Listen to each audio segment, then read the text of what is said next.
धर्माबाद शहरापासून अवघ्या 3 किलोमीटर दूर असलेल्या बाभळी फाटा येथील डॉक्टर बाबासाहेब आंबेडकर चौकावरील वळण रस्त्यावरील अपघाताची शृंखला सुरूच असून काल रात्री 9 वाजता हरियाणामधून तेलंगणा राज्यातील करीमनगरकडे म्हशी वाहतूक करणारा मोठा ट्रक वळण रस्ता लक्षात न आल्यामुळे थेट शेतात जाऊन पलटी झाल्यामुळे 5 म्हशी जागीच ठार झाल्या असून 2 म्हशी अत्यवस्थ आहेत तर ट्रकमध्ये असणाऱ्या 4 जणांपैकी ड्रायव्हर अत्यवस्थ असून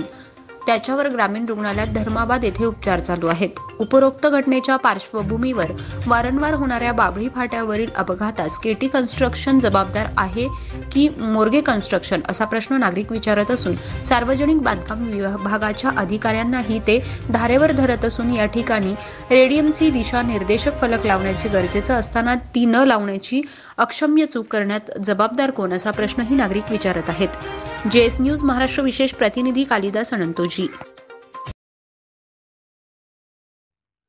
नमस्कार, जेएस न्यूज चॅनेलला लाईक करा, सबस्क्राइब करा व बेल आयकॉन दाबायला विसरू नका।